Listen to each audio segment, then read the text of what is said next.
కలిగిన మా దేవ, ఈ శనివారం సాయంకాలమని ఉపవాస ప్రార్థనలో మమ్మల్ని చేర్చినందుకు వందనాలు.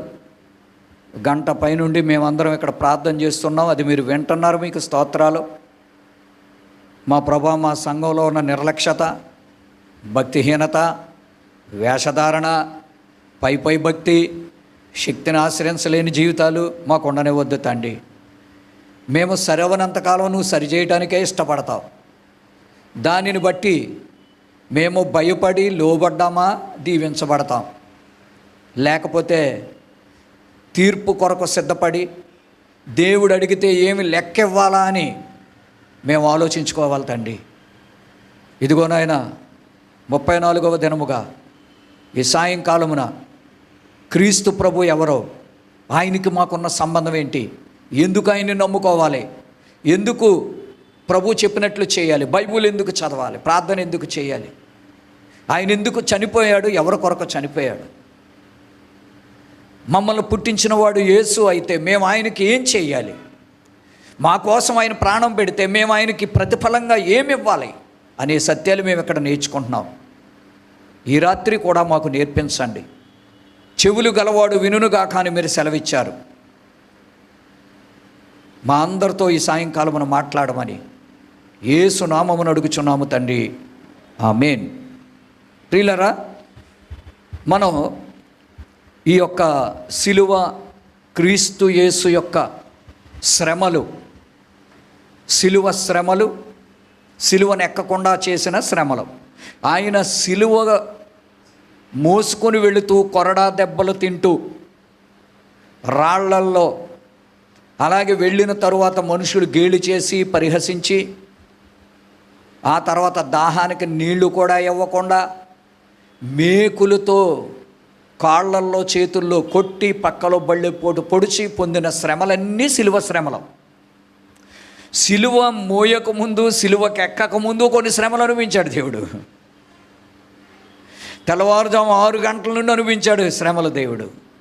పిలాతు ముందు నిలబెట్టినప్పుడు అప్పుడు ఉమ్మూశారు, గుద్దారు, తన్నారు, కొర్రాలతో కొట్టారు, గేలి చేశారు, బట్టలోడు తీసేశారు, ముళ్ళి కెరేట పెట్టి కొట్టారు.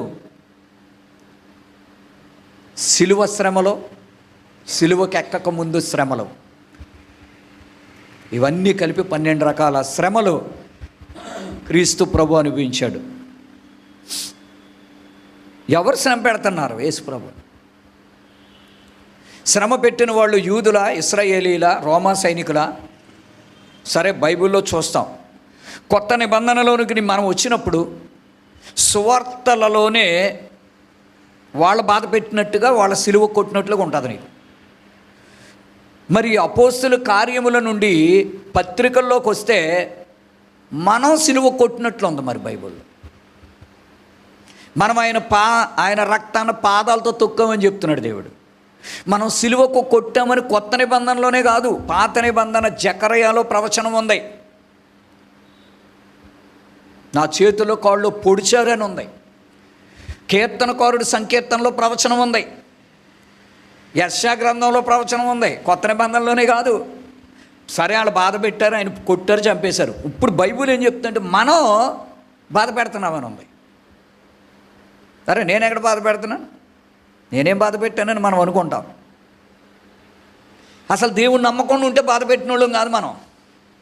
దేవుణ్ణి నమ్మకుండా నువ్వు చెట్టు పుట్ట రాయి రప్పక మొక్కుకున్నటువంటి బత్తి కట్టుకున్నట్లయితే నువ్వు దేవుణ్ణి సిలువ కొట్టినట్టేం కాదు. తెలియని వాళ్ళు వాళ్ళ కోసం వచ్చాడు వెలుగ్గా, వాళ్ళతో మాట్లాడటానికి వచ్చాడు, వెలిగించడానికి వచ్చాడు, వాళ్ళకి రక్షణ ఇవ్వడానికి వచ్చాడు. అందుకే వాళ్ళు తొందరగా మారతారు, మనమే మారం. మన ఇంటికి వాచ్మెన్ యేసుప్రభే, మన పనుడు యేసుప్రభే, మనకు ఉచితంగా బాగు చేసే ఆర్ఎంపీ డాక్టర్ ఆయనే. అంతే కదా, మనకి మన బాధల్లో కష్టాల్లో ఉంటే మనకు అన్నీ చేసేది ఆయనే. అలాగే మనం వాడుకుంటాం, కానీ దేవుడిగా ఎప్పుడు చూడలేదు. దేవుడిగా చూస్తే మనం ఎంత భయపడతాం, ఎంత భక్తి కడతాం, ఎలా బ్రతుకుతాం. కొంచెం భక్తి అని ఎంత ఖచ్చితంగా కడతాం. భక్తి కలిగి కూడు పట్టెడైనను చాలు. నాకు బోడు భక్తి ఉంది అండం కాదు. చెప్పబడుతుంది వాక్యంలో. కాబట్టి ప్రియులారా, ఖచ్చితమైన భక్తి ప్రభువుకి ఇష్టం. అందుకే మంచి మాటలు చెప్తాడు, 2 మాటలు చెప్తాడు దేవుడు. మీ పరలోకపు తండ్రి పరిపూర్ణుడు, పర్ఫెక్ట్, మాటల్లో, ప్రార్థనలో, జీవితంలో, అన్నిట్లో. మీరు ఈ ఆల్సో మస్ట్ బి పర్ఫెక్ట్, మీరును పరిపూర్ణులయ్యుండుడి. 2వ మాట చెప్తాడు, మీ మాట అవునంటే అవును, కాదంటే కాదు. మీ పరలోకపు తండ్రి అట్లాగే ఉన్నాడు, మీరు అలాగే ఉండండి. మనం ఒకటి అడగాల, పరలోకపు తండ్రి యేసయ్యా నువ్వేం చేయమంటే అది చేస్తాను, నువ్వు ఎలా ఉండమంటే అలా ఉంటాను, అది చూడాలి. కానీ అలాగే యేసయ్య నాకేం చెప్తున్నాడు ఈ బైబిల్లో నుండి అని కొంచెం లోతైన మనసుతో, గ్రహింపుతో, ప్రార్థనతో వినాలి. కానీ తిమోతి గారు చెప్పాడు, పాస్టర్ గారు ఎలాగ అన్నాడో అది చూడకూడదు. ఇక్కడ ఏం వాక్యం అంటలేదు, ఆయన ఎలా చెప్పాడంటారు. వాక్యంలో ఉందో లేదో చూడాలా వద్దా, ఒకటే. వాక్యంలో ఉందో లేదో చూసుకోండి, అది దేవుడు అన్నాడా లేదా చూసుకోండి. కోపముతో, ద్వేషంతో దైవజనుడు అన్నాడా, శపిస్తున్నాడా, దూషిస్తున్నాడా, అతను అలాగన్నాడు, ఈగా అక్కడ కావాల్సింది. ఒకవేళ లేదంటే అప్పుడు నా ద్వేషం, నా కోపం. నేను లేని మాట కల్పిస్తే, నేను శపిస్తే ఆ శాపం నా మీద, నా కుటుంబం మీద ఉంటుంది. కానీ వాక్యములో ఉన్నదాన్ని, సత్యాన్ని, మరి సత్యాన్ని కొంచెం ఏదో తేనెలాగా చెప్పొచ్చు కదండి అని అంటే, తేనెలాగా చెప్పేదాన్ని తేనెలాగే చెప్తారు. కత్తి కత్తే, తేనె తేనే, అగ్గంగే, సుత్తు సుత్తే. ఏమండి కాదా? గడ్డి పరకే. అవునంటారా కాదంటారా? కాదా?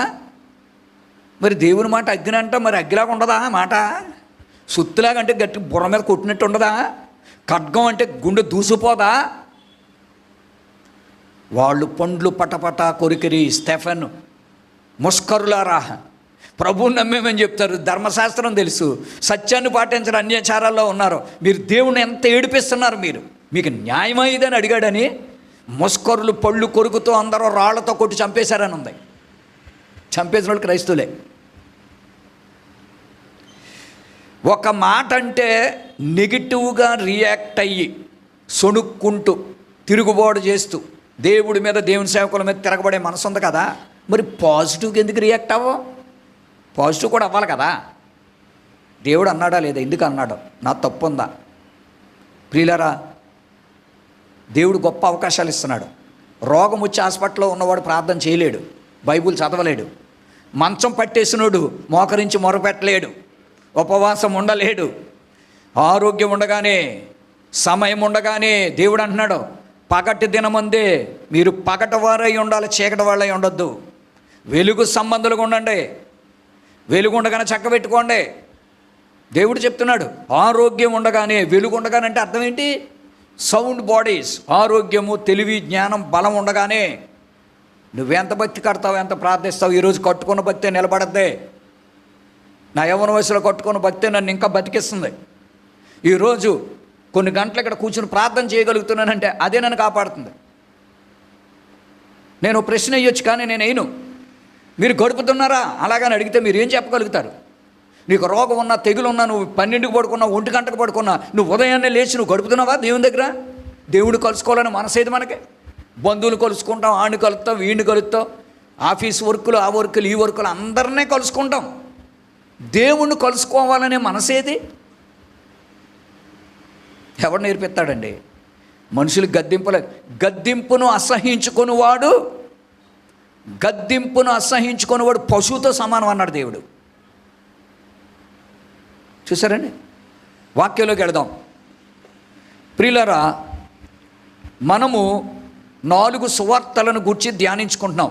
అనగా 4 భక్తులు ప్రభు యొక్క అనుభవాలను వారు పంచుకుంటూ, ఒకవేళ దేవుడు చేసే కార్యాలు, కొన్ని పర్యాయాలు బైబిల్లో ఒక మాట రాస్తుంది, వాళ్ళకి కొన్నిసార్లు పనులు అప్పగిచ్చాడు దేవుడు, వాళ్ళని అక్కడక్కడ సేవకు పంపాడు.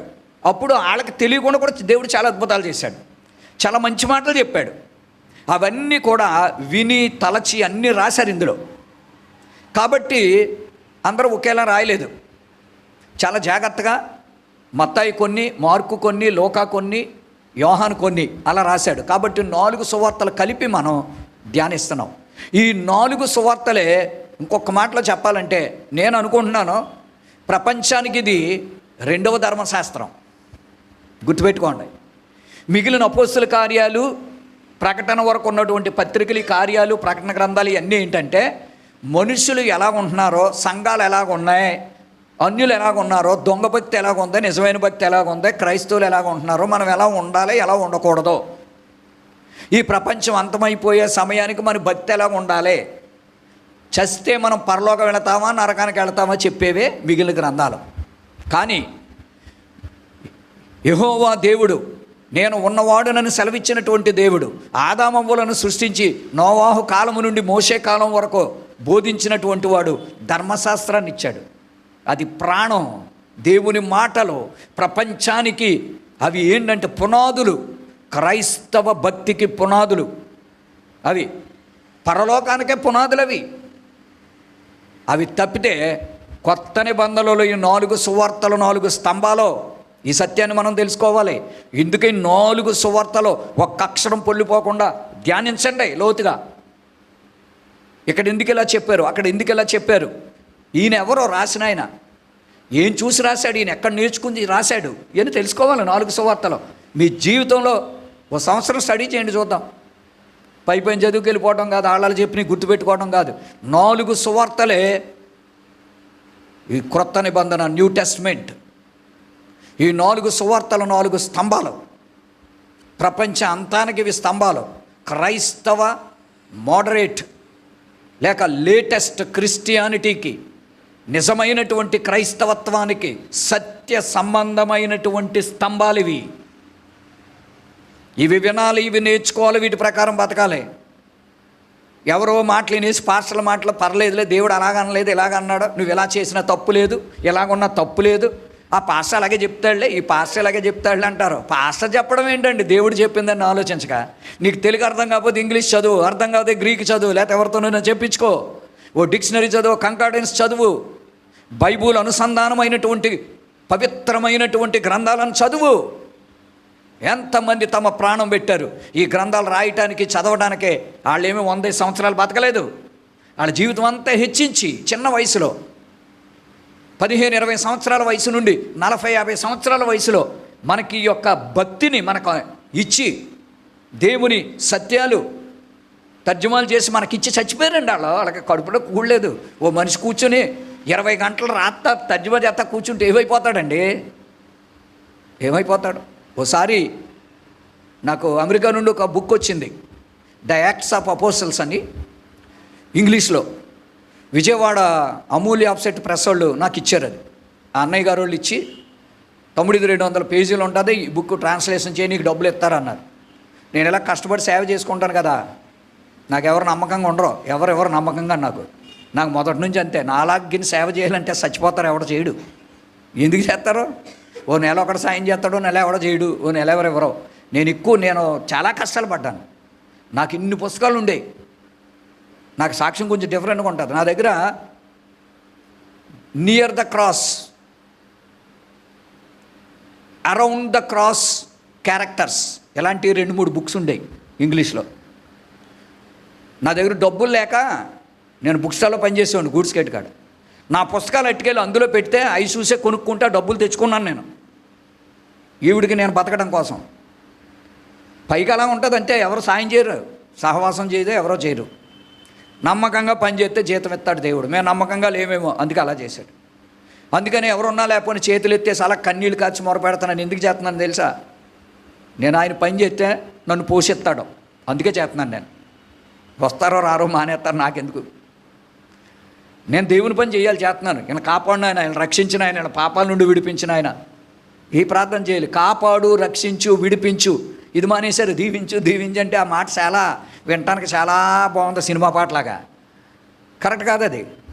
ప్రభు చెప్పాడు దీవెన నువ్వు అడగొద్దన్నాడు. అబ్రాహాము నన్ను దీవించి అన్నాడా? ఎక్కడన్నా ఉందా దీవించమని? సొలొమోను ఎక్కడ నన్ను దీవించి అన్నాడా? ఏడా అనలేదే. వాళ్ళు అడగరు. నోవాహు నేను నీతిమంతుడు నన్ను దీవించాను అనలేదు. యోబు నేను చాలా పవిత్రుడు నన్ను దీవించాను అడగలేదు. మనం బైబిల్ని చాలా తప్పుగా అపార్థం చేసేసుకుంటున్నాం. మనం వాక్యాలకు వెళ్ళి కొన్ని మాటలు చెప్పి ముగించుకుందాం. పరిశుద్ధాత్మ తండ్రి నా హృదయంలో ఎంతో భారం పెట్టాడు. ఖచ్చితంగా బతకాలి ప్రియులరా.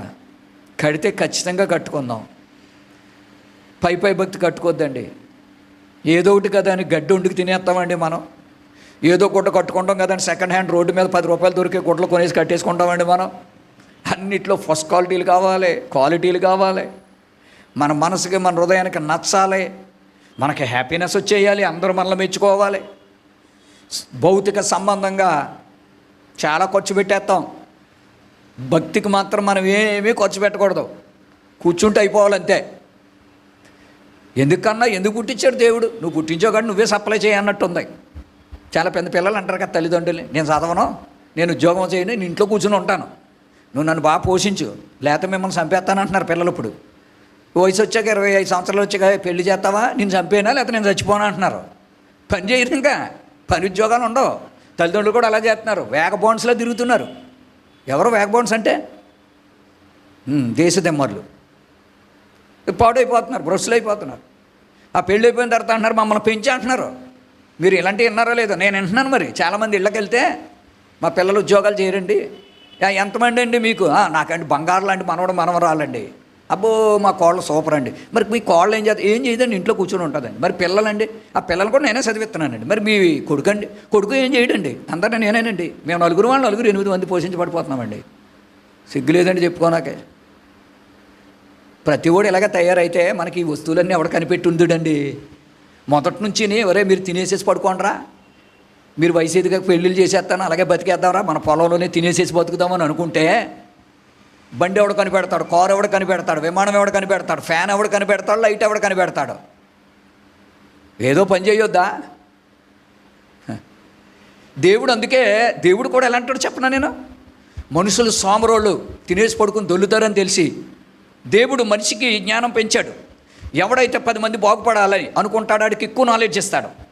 10 మందికి సత్య సువార్త చెప్పాలని నాలాంటి వాడికి ఇంకా రెవల్యూషన్స్ దర్శనాలు ఇస్తాడు, వినలేనోడికి ఇవ్వడం. అలాగే 10 మందికి ఉపయోగపడే ఒక మొబైల్ లేకపోతే ఒక లేటెస్ట్ వైర్లెస్ టెక్నాలజీ ఏదైనా కనిపెట్టాలనుకుంటాడు కదా, ఆడికే జ్ఞానం ఇస్తాడు దేవుడు. ఈ జ్ఞానం ఎక్కడికి వెళ్ళిపోయిందో తెలుసా? ఈనాడు లేబర్ రోడ్కి పని లేకుండా పోయింది. చూడండి ఎన్ని కంపెనీస్ ఉంటాయో, బోల్డ్ అంత ప్రోడక్ట్ వస్తుంది. 500 మంది 1000 మంది చేసే పనులు ఇటు మిషన్లు చేసేస్తున్నాయి. ఆ మిషన్లు ఎక్కడివి? ఎవరు కనిపెట్టారు? ఎవరు జ్ఞానం ఇచ్చారు? ఎవరో మార్గం తెరిచారు? దేవుడే కదా. ఎందుకు తెరిచాడు? మనుషులు లేబర్ పోతుంది కదా, మరి వాళ్ళకి కూడు దొరకదు కదా. వాళ్ళకి కూడు దొరకదు. సోమరపోతులకి భక్తిహీనులకి ఏమీ చేయకుండా ఉన్న వాళ్ళకి దొరకదు. ఈనాడు ఎక్కడైపోయిందంటే టెక్నాలజీ ఎక్కడికి వెళ్తే అక్కడ దాదాపుగా 50% సొసైటీలో 100కి 50% అంతా లేబర్లెస్ టెక్నాలజీ ఎక్కువైపోయింది.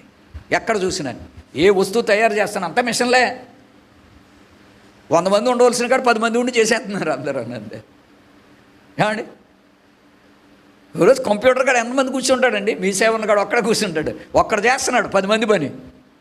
ఎంఆర్ఓ సచివాలయం దగ్గర నుండి, విఆర్ఓ ఎంఆర్ఓ దగ్గర నుండి, కొరియర్లో లాక్కెళ్ళేవాడి దగ్గర నుండి, జెరాక్స్ షాప్ కాడికి వెళ్ళేవాడి దగ్గర నుండి ఎన్ని చేయట్లేదు.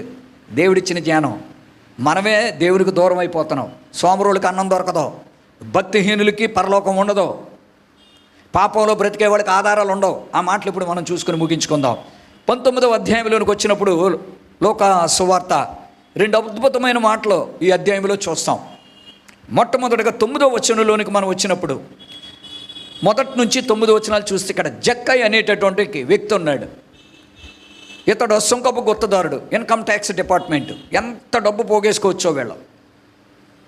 ఇతను కొంచెం ఫ్రాడ్గానే నడిచాడు. అయితే దేవుడు ఇతనికి ఒక ఆశ కలిగింది. దేవుడు అనేవాడిని చూడాలి, దేవుడు మన గ్రామం వస్తున్నాడు. చాలా ఆశ్చర్యం. ఆయన చూడాలనుకున్నాడు. యేసయ్యని చూడాలనుకునే మనసు రావటమే చాలా అద్భుతమైన విషయం. యేసయ్యని చూడాలని అనుకోవటమే చాలు, మన బ్రతుకులు మారిపోతాయి. చూడాలనుకున్నందుకు దేవుడు మార్గం తెరిచాడు. యేసయ్యని చూచాడు. యేసయ్య పేరు పెట్టి పిలిస్తే ఆశ్చర్యపోయాడు. ఇంతకే యేసయ్యని చూడాలనే అనుకున్నాడు తప్ప యేసయ్యతో మాట్లాడతానని అనుకోలేదు, ఆయన పక్కన నిలబడతానని అనుకోలేదు, ఆయన నీ ఇంటికి వస్తానని నాతో చెప్తాడని కూడా అనుకోలేదు. రావడమే కదా ఆయన ఇంట్లో భోజనం చేస్తాడని కూడా అనుకోలేదు. బాబా ఆయన ఎక్స్పెక్ట్ చేయలేని దేవుడు చేశాడు. మనం కూడా తిరగేసి బరగేసి ఏం అడగక్కర్లా. అయ్యా పాపినైనా నన్ను కరుణించయ్యా, నా బుద్ధి గుణం మార్చయ్యా, నేను దొంగనయ్యా, ద్రోహినయ్యా, పై భక్తి పడిపోతున్నానయ్యా నాయన. బైబిల్ ఏం రాస్తుందో, కుక్కలా కక్కింది తిని పందిలా బురదలో తొర్లి కడిగినా దొర్లి కక్కింది తిని వినడానికి ఎంత అసహ్యంగా ఉంటాయి. కానీ మనం చేసే పని ఏంటో పేతురు ఎందుకు రాశాడో బైబిల్లో, ఎంత భయంకరత్వం ఇది. కానీ చూడాలనుకుంటేనే దేవుడిని కార్యాలు చేశాడు. దేవుడు చూసుకుంటాడు మిగిలిని. నువ్వు పశ్చాత్తాపం దేవుడి దగ్గరికి వస్తే చాలు. సుంకరి పరిచయాలు ఇద్దరు ప్రార్థన చేస్తుంటే దేవుడు ఏం చెప్పాడు చెప్పు. మనం అదే కదా చూసాం. మనం దేవా పాపినైనా నేను తలెత్తుటకు ధైర్యం చాలకు రొమ్ము కొట్టుకున్నాడు. ఎక్సలెంట్, శభాష్ అన్నాడు. మిగిలిన పని దేవుడు చూసుకున్నాడు. ఇతడు ప్రార్థన నచ్చింది, ఇతడికి జవాబిస్తాను, ఇతన్ని దీవిస్తాను, ఇతడు పరలోకం వెళ్తాడు. మిగిలిన నిర్ణయించే దేవుడే. అంతేగాని నా భక్తి కరెక్ట్, నేను వెళ్ళిపోతాను, ఎక్కడ కాకపోతే ఈ పాస్టర్ కాకపోతే ఈ సంఘం కాకపోతే ఎక్కడికన్నా వెళ్ళిపోతాను, నాకు అన్నీ తెలిసిపోయినాయి, సత్యం ఏదో నష్టం ఏదో అన్నీ తెలిసిపోయినాయి. ఏమండి సైతానుడు చాలామందిని ఉద్రేకపరిచేస్తున్నాడండి. ఆ ఉద్రేకాలతోనే కదండి జనాలు అందరూ తిరుగుతున్నారు. ఉద్రేకం వేరు, స్పిరిచువల్ ఇన్స్పిరేషన్ వేరు. The spiritual inspiration will be given by the holy spirit. Enthusiasm, ఉద్రేకం, ఉత్ప్రేరకం ఇవన్నీ మానవ శరీరంలో నుండి, మన మైండ్లో రేగే తలంపుల నుండి, మనుషుల ప్రోత్సాహం నుండి వస్తాయి. ఈ అవకాశాన్ని బట్టే సాతానుడు ఎంటర్ అవ్వడానికి ట్రై చేస్తాడు. వీడు స్పిరిచువల్గా ఉంటాడా ఫిజికల్గా ఉంటాడని చూస్తాడు. వాడు ఫిజికల్గానే అన్నీ మెయింటైన్ చేస్తున్నాడు. వీడు తలంపులు, వీడు ఆలోచన, వీడి ప్రవర్తన అంతా ఫిజికల్గా ఉన్నాడు కాబట్టి నాకు దొరికేసాడు అనుకుంటాడు సైతానుడు. స్పిరిచువాలిటీ ఏమాత్రం లేకపోతే సాతానుడు వాడిని పట్టేస్తాడు. స్పిరిచువాలిటీ మనలో ఉంటే చాలా తిప్పలు పడతాం. మన చుట్టే తిరుగుతాడు కానీ మనల్ని ఏం చేయలేడు. యోబు చుట్టూ తిరిగి దేవుడి దగ్గరికి వెళ్ళి నేను ఏం చేయలేకపోతున్నాను అన్నాడు. అది మనం అర్థం చేసుకోవాలి వాక్యాన్ని. దేవుడు అతని ఇంటికి వచ్చాడు, అతనితో మాట్లాడాడు. దేవుడిని చూడాలనుకున్నాడు, చాలా అసలు చూడకన్నా లేను అనుకున్నాడు. కానీ తేటగా చూసే భాగ్యం దేవుడే ఇచ్చాడు, అవకాశం దేవుడే ఇచ్చాడు. ఇంటికి వచ్చాడు, భోజనం చేశాడు. ఆ ముఖం చూస్తుంటే ఎంత అద్భుతం అంటే, ప్రభా నేను పాపిని ప్రభా అన్నాడు. ఎవరు అడిగారని ఒప్పుకోమని? ఎవరు చెప్పారని? దేవుడే ఇంటికి వచ్చిందే అందుకు. వాడు నూట వస్తుందా లేదని చూశాడు. లేకపోతే దేవుడు అందుడు, లేకపోతే దేవుడు మాట అందుడు. నిన్న మనం ధ్యానించాం అది. మారు మనసు అక్కలేని 99 మంది నీతిమంతులు ఎవరికి కావాలని నన్ను. కాబట్టి అక్కడ అద్భుతం ఏంటంటే, జక్కయ్య నేను ఎవరి దగ్గర అన్యాయం తీసుకున్నాను ఇచ్చేస్తాను. అన్యాయాలు ఒప్పుకున్నాడు, అబద్ధాలు ఒప్పుకున్నాడు, ఉద్యోగంలో మోసాన్ని ఒప్పుకున్నాడు, తన తప్పులు ఒప్పుకున్నాడు. ఎప్పుడైతే అతను పశ్చాత్తాపడి అన్నీ ఒప్పుకుంటున్నాడో, పశ్చాత్తాపం ఎప్పుడు వచ్చింది? యేసయ్య అతని ఇంటికి వచ్చినప్పుడు. మనం యేసయ్యని చూడాలి, గుళ్ళోకి వెళ్ళి దీవెన పొందుకోవాలి, మన కష్టాలు చెప్పుకోవాలి, ప్రార్థనకి వెళ్ళాలని అనుకుంటాం. కానీ దాన్ని మనం రెగ్యులరైజ్ చేయలేం. జక్కయ్య కూడా వెళ్దాం, ఆయన చూద్దాం, నేను పొట్టు ఉండి అంత జనం ఉన్నారు ఎద్దుగులే ఓన్లీ మరి మనం ఏం చేయగలం, ఇంకోసారి చూద్దాంలే అనుకుని వెనక్కి వెళ్ళిపోయాడా? వెళ్ళలేదే.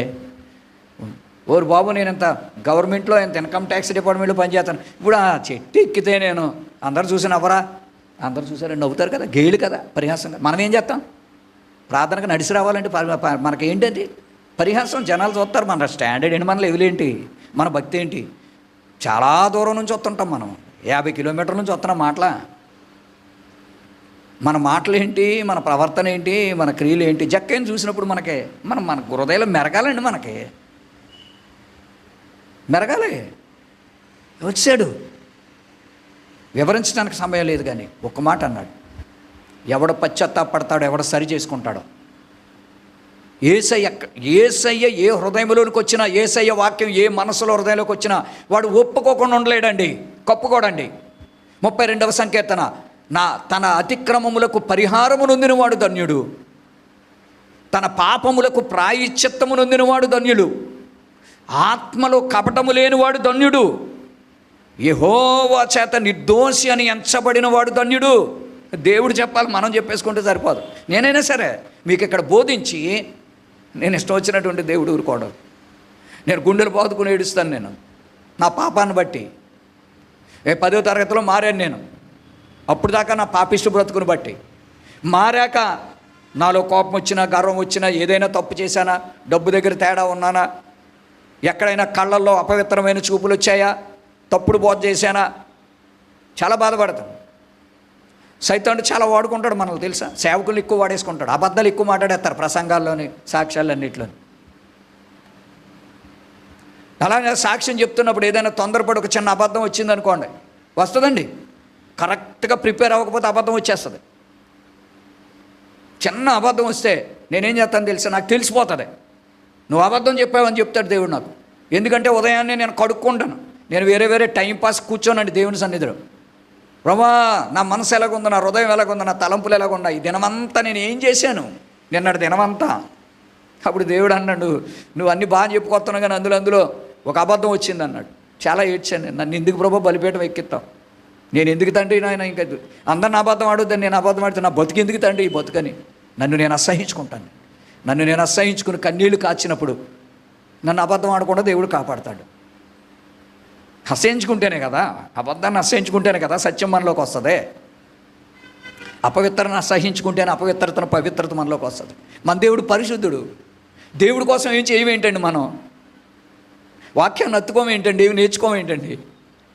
ఆయన మనం ఎప్పుడు ప్రార్థన చేసినా వెంటకి ఇష్టపడతాడు. అసలు మన ప్రార్థన ఏంటండి? ఏం చేస్తున్నామండి మనం? ఎంతసేపు చేస్తున్నామండి? ఏంటండి అసలు మనం చేసేది? నాకు అసలు అర్థం కాదు. దేవుడికి మనకు ఉన్నటువంటి సంబంధం ఎలా ఉంటుందండి? చాలా దురదృష్టకరం అండి. ఎంత బాధపడతాడండి దేవుడు మనల్ని చూసి.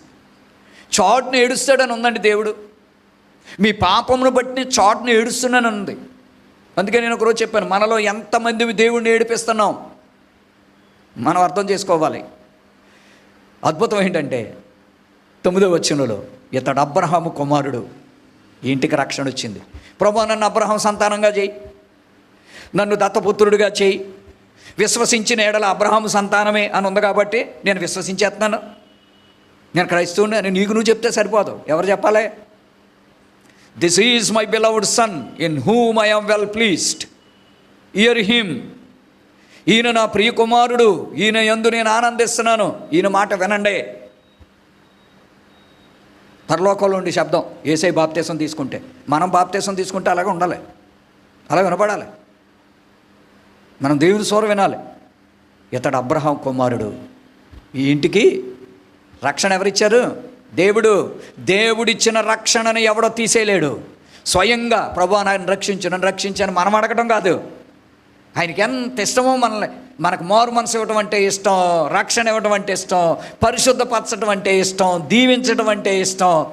మన ద్వారా మన ఏళ్లలో అద్భుతాలు చేయడం అంటే ఇక చాలా ఇష్టం దేవుడికి. దేవుడు ఒక్క దెబ్బతో ఇశ్రాయేలీయుల్ని ఫరోకు చూపించి ఒకే ఒక అద్భుతం, వాళ్ళ ఐగుప్తులో ఫస్ట్ బోన్ ఒక్కసారి లేపేసి ఉంటే అల్లిపోయి పంపించేద్దరు. ఇన్ని అద్భుతాలు ఎందుకు? బైబిల్ ఏమని తెలుసా? నేను నా అద్భుతములను చేసి నా శక్తిని వారికి కనుబరుస్తాను మోషే. అందుకే కదా ఈ కార్యాలు చేస్తున్నాను, ఊరికనే కాదు. అద్భుతాలు చెయ్యాలనే మన మాటికి మంచం ఎక్కిస్తాడు.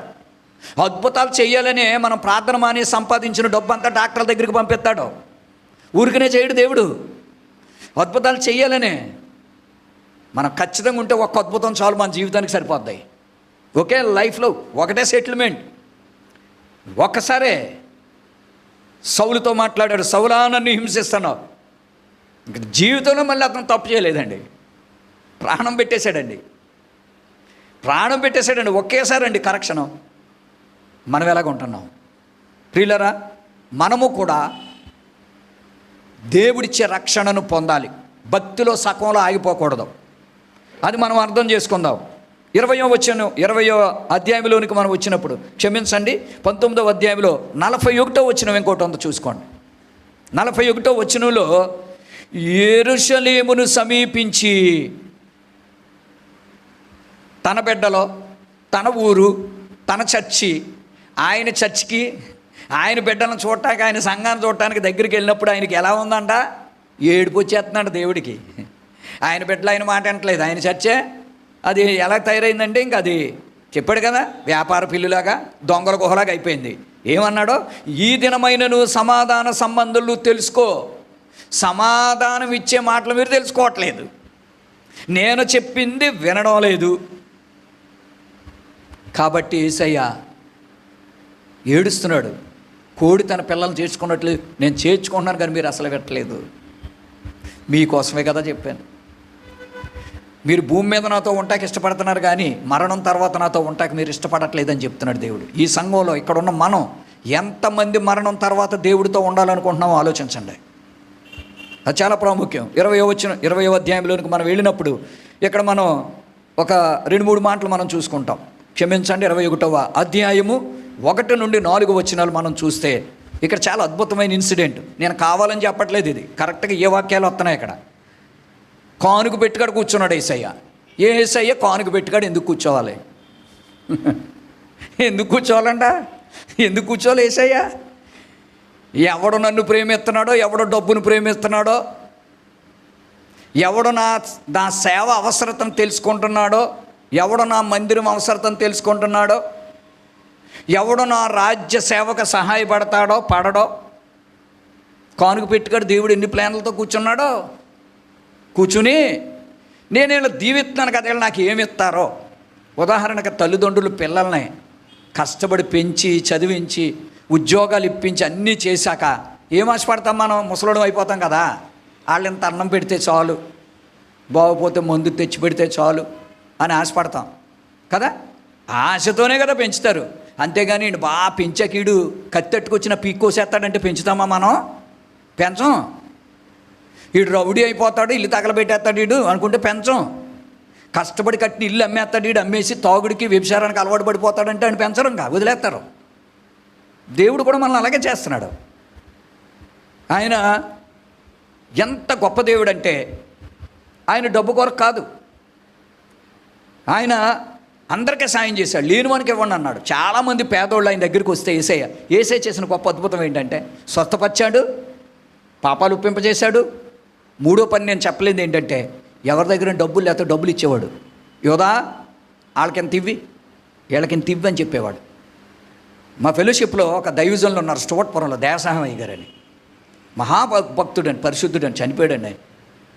అసలు ఆయన దగ్గరికి ప్రార్థన చేయించుకుంటాకి వెళ్ళినా సరే ఛార్జీలు ఉన్నాయా, అన్నం తినొచ్చావా, తినలేదంటే ఇక్కడ అన్నం పెట్టండి అనేవాడు. ఉన్నాయి గారంటే అలాగ కాదు, అతనికి ఏమన్నా డబ్బులు ఓ 100, 200, 300, 500 డబ్బులు ఇచ్చేవాడు. మన పాస్టమ్మ గారు నాన్న కూడా అలాగే చేసేవాడు. బలి ఇచ్చేసేవాడు అండి అందరికి. జేబులో డబ్బులు పెట్టుకునేవాడు. భార్యకి ఇచ్చేవాడు కాదు, పిల్లలకి ఇచ్చేవాడు కాదు. నాకు ఇస్తానని నాకు ఇచ్చేవాడు కాదు ఛార్జీలకి. మా మాంగారే అనేవాడు, నువ్వు వెళ్ళేటప్పుడు నన్ను కలు నీకు ఇస్తాననేవాడు. ఈ లోపల ఎవరన్నా వస్తే అవసరతలకు ఇచ్చేసేవాడు.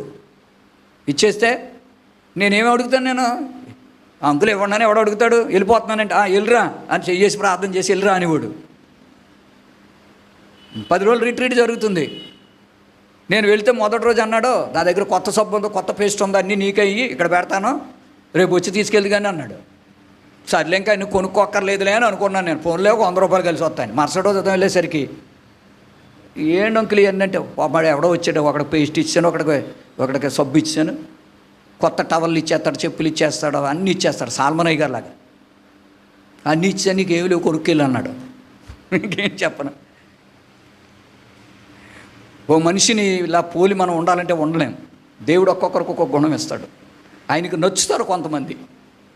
ఏమండి 100 కాదు 1000 తప్పులు 1,00,000 తప్పులు మనం చేసిన ఒక మంచి పని ఆ తప్పులు క్షమించేటట్టు ఉండాలి. అర్థమైందండి? మనం 100 కొలది మంచి పనులు చేసి ఒక్క పాపం చేస్తాం చూడు, ఆ పాపం అన్ని మంచి పనులు మర్చిపోయేటట్టు ఉండకూడదు. దేవుడు అదే చేస్తున్నాడు. ఇప్పుడు వచ్చిన చిక్కు అదే, ప్రజలు చేసే పాపం అదే. అన్ని మంచి పనులు చేసి ఒక భయంకరమైన పాపం చేస్తారు, దానివల్ల శుభ్రం నరకానికి పోతారు, కుటుంబం నాశనం అయిపోతాయి, బతుకులు విచ్ఛిన్నం అయిపోతాయి.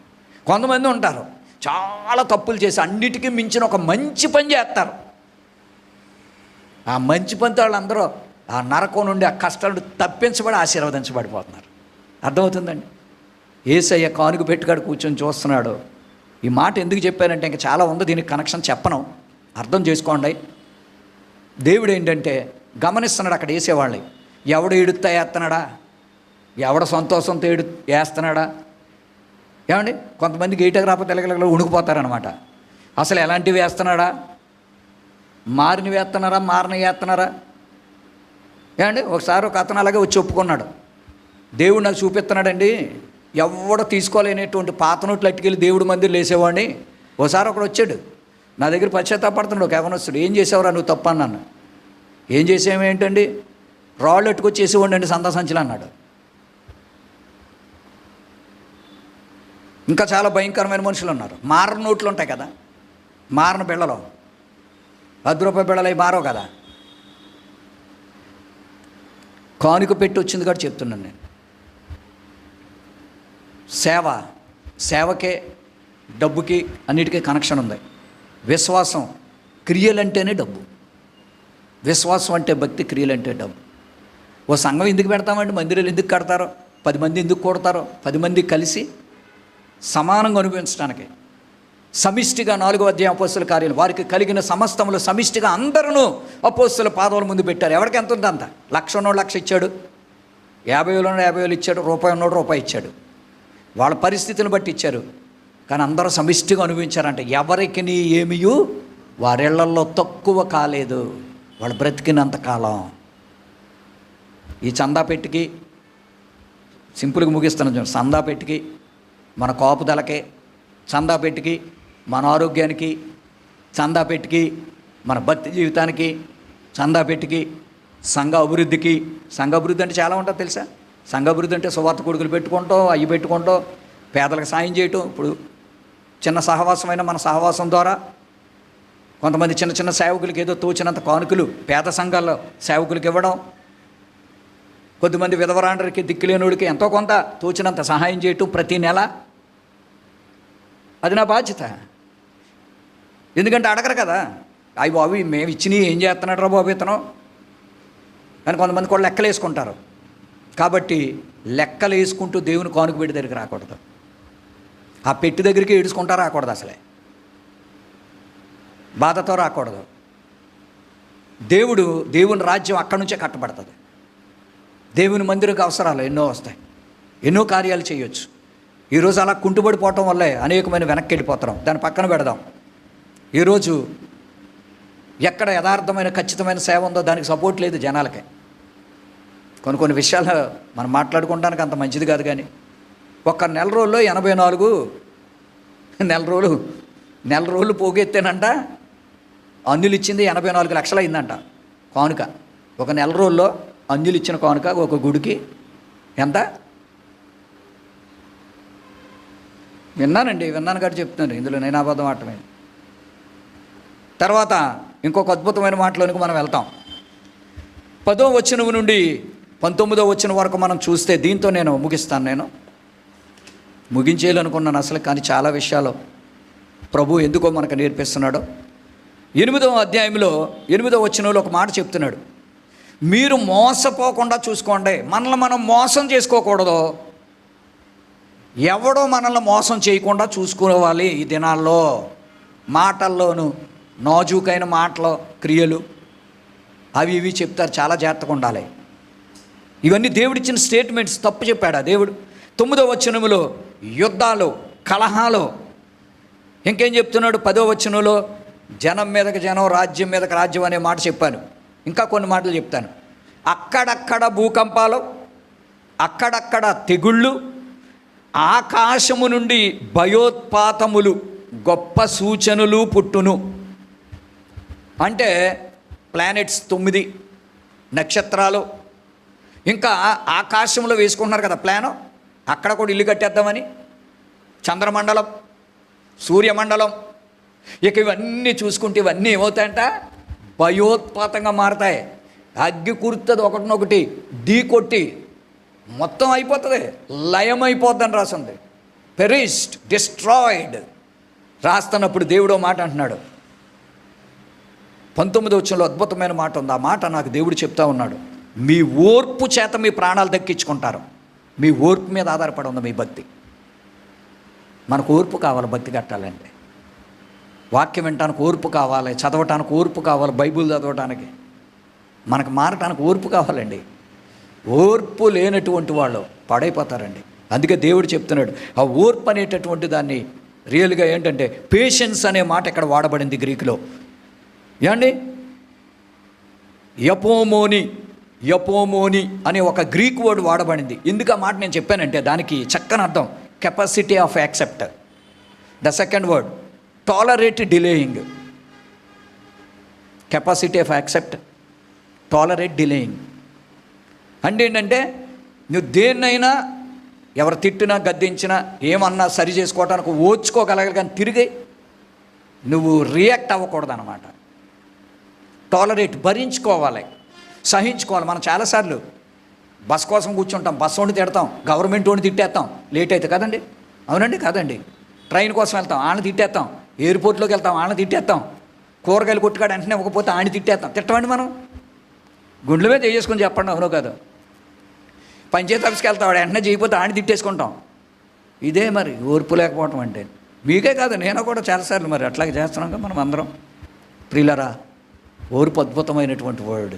అందుకనే ఈ మాటను దేవుడు చెప్తున్నాడు. దానికే ఇంకో 10 పదార్థాలు ఉన్నాయి. ఎండ్యూరింగ్, అద్భుతమైన మాట. Endure, bearing, సహించుకోవటం, భరించుకోవటం. ఎన్నన్నా అది అర్థం చేసుకుని రైటా రాంగ్ అని లాస్ట్లో ఆన్సర్ ఇవ్వాలి. అది దేవుడికి చాలా ఇష్టమైనటువంటి మాట ప్రియులరా. చివరగా 27వ వచనంలో మనం ఓ మాట చూస్తాం. 27 ఏమని ఉంటుందంటే ఇక్కడ దాని ముందు ఒక మాట ఉంటుంది, ఆకాశంలో శక్తులు కదిలింపబడిపోతాయి. 24 నుంచి 27 వరకు చూస్తే మనుషులు ధైర్యం చెడిపోద్దట.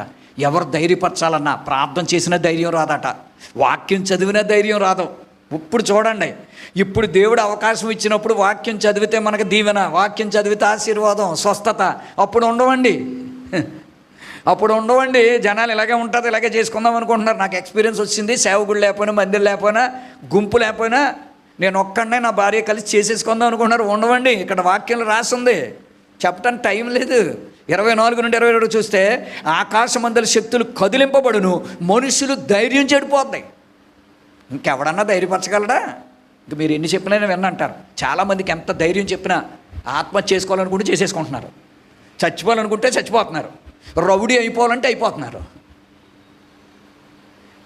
ఎలాగైపోతున్నారు కదండి, వింటలేదు. అందుకే 27వ వాక్యంలో దేవుడు అంటాడు, ప్రభు మహిమతో మేఘారూఢుడై వస్తాడు.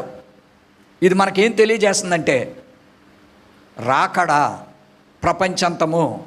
దేవుడు వస్తే మనం చూడగలమా? స్వరం వినపడద్దా మనకు మహిమ శరీరం వస్తుందా? మనం గాల్లో ఎగిరి పరలోకం వెళ్ళగలమా? మనం ఇవి కొంచెం ఆలోచించుకుందాం. అలాగే 34వ వచనంలో ఒక మంచి మాట చెప్తున్నాడు, మీ హృదయములు ఒకవేళ తిండి వలన, మత్తు వలన, అహిక విచారం వలన మందంగా ఉంటారేమో, అకస్మాత్తుగా దేవుడు వస్తాడో, జాగ్రత్త. మీ హృదయాలు తిండి, మత్తు, ప్రార్థన నిద్ర వచ్చేస్తుంది. ఇంకేం వివరించడానికి ఎక్కడవుతుందండి? ఒకటిని చెప్పు వదిలేస్తున్నాను నేను. మీ హృదయాలు నిద్రపోతాయా? ఈ శరీరాలు తిండికి అలవాటు పడిపోతాయా? అహిక విచారం అంటే ఏంటి చెప్పండి? ఏమని రాస్తుంది అహిక విచారం అంటే? తెలుసా మీకు? అహిక విచారాలంటే 3వ నెలలో ఉంటుంది. ధనమోసం, ఇంకా ఏముంటుంది? ముండ్ల తుప్పలు ఎదిగి వాటిని అడిచివేయను అనగా ఏమని రాస్తుందండి అక్కడ వాక్యం? ఈ లోక సంబంధమైన కోరికలు, ఆశలు, డబ్బాశ. గ్రీకులది రాసి ఉంటుంది. అవన్నీ అణగొట్టేస్తాయట. కాబట్టి ఏమంటున్నాడో, నిన్ను సాతానుడు, లోకాశలు, పాపము, డబ్బు నీ మీద డామినేట్ చేసి అన్నీ నిన్ను ఆత్మలో శరీరకంగా చంపేయకుండా ఉండినట్లు జాగ్రత్త పడుము. 36వ వచనంలో చివరగా అంటున్నాడు, మెలకువగా ఉండి ప్రార్థన చేయి. మళ్ళీ చివరికే మనం కొన్ని రోజుల నుండి ఆకారం ఇదే మాట్లాడుకుంటున్నాం, ప్రార్థన. ఎన్నో విషయాలు మనం వింటున్నాం ప్రియులారా. ఇలాంటి పాయింట్స్ అన్నీ రాసుకుని అవి దేవుని దగ్గర పెట్టి మన హృదయానికి అన్వయించుకుని ప్రార్థన చేస్తే మనం ఉన్నతమైన మెట్టుకు ఎదుగుతాం. దేవుడి పరిశుద్ధ వాక్యాన్ని దీవించును గాక. ప్రార్థన చేసుకుని. పరిశుద్ధుడు అయిన తండ్రి, ప్రేమగల దేవ, ఎంత అద్భుతమైన గ్రంథం. నీ నోటి నుంచి వచ్చిన మాటలు ఎంత మాధుర్యం, ఎంత శక్తిగా ఉన్నాయి, ఎంత గొప్పగా ఉన్నాయి, ఎంత బలంగా ఉన్నాయి. నేనైతే నా బాధ, నా ఆకలి, నా కష్టం, నా వేదన, నా చింత అన్నీ మర్చిపోతున్నాను తండ్రి నీ పాదాల దగ్గర కూర్చున్నప్పుడు. ప్రతి ఒక్కరు కూడా నీ వాక్యంలో ఆనందించినట్లు చేయండి. నీ మందిరాన్ని ఇష్టపడినట్లు చేయండి. నీ మందిరానికి వచ్చినట్లు చేయండి. అనారోగ్యంగా ఉన్న వాళ్ళు ముట్టండి. మేము గ్రూప్ రేస్ చేస్తుండగా మాకు తోడై ఉండండి. ఈ వాక్యము ప్రతి ఒక్కరి హృదయంలో ముద్రింపచేసి సత్యాన్ని గ్రహించి మేము ఎలా ఉండాలో ఏం చెయ్యాలో మేము వింటున్నాం ప్రభా. నీ వాక్యానుసారంగా హెచ్చరికలు గద్దింపులు తీసుకొని మరణం వరకు సరి అయిన భక్తి కట్టుకొని ఓర్పు పేషెన్స్ మాకు కావాలి. అట్టి జీవితాలు మాకు అనుగ్రహించమని యేసునామమున అడుగుచున్నాము తండ్రి. ఆమేన్.